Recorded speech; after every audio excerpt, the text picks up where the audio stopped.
माता शबरी और राम संवाद। अपने 14 बरस के वनवास में राम जब शबरी के आश्रम पहुँचे तो देर तक उस सुपुरुष को निहारने के बाद बुजुर्ग भीलनी शबरी के मुंह से बोल फूटे, कहो राम, शबरी की डीह ढूंढने में तुम्हें अधिक कष्ट तो नहीं हुआ?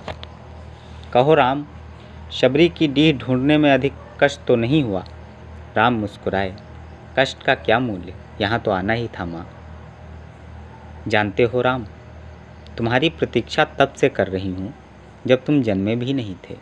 ये भी नहीं जानती थी कि तुम कौन हो, कैसे दिखते हो, क्यों आओगे मेरे पास। बस इतना ज्ञात था, कोई पुरुषोत्तम आएगा जो मेरी प्रतीक्षा का अंत करेगा।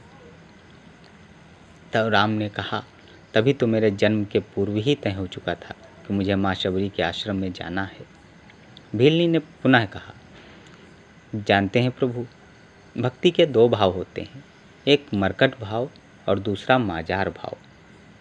बंदर का बच्चा अपनी पूरी शक्ति लगाकर अपनी माँ का पेट पकड़े रहता है, क्योंकि उसे सबसे ज़्यादा भरोसा उसे अपनी माँ पर ही होता है। वह उसे पूरी शक्ति लगाकर पकड़ता है ताकि गिरे ना। यही भक्ति का भी एक भाव है, जिसमें भक्त अपने ईश्वर को पूरी शक्ति से पकड़े रहता है, उसकी आराधना करता है। पर जानते हो क्या, मैंने ये भाव नहीं अपनाया।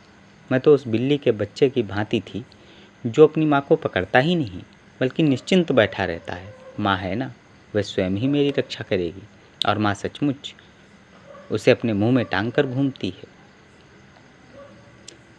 तुम तो आओगे ही, तुम्हें क्या पकड़ना। राम मुस्कुरा के रह गए। भीलनी ने पुनः कहा, सोच रही हूँ, बुराई में भी तनिक अच्छाई छिपी होती है। कहाँ सुदूर उत्तर के तुम, कहाँ घोर दक्षिण में मैं, तुम रघुकुल के प्रतिष्ठित भविष्य, मैं वन की भीलनी। अगर रावण का वध करना नहीं होता तो तुम कहाँ से आते। राम गंभीर हुए।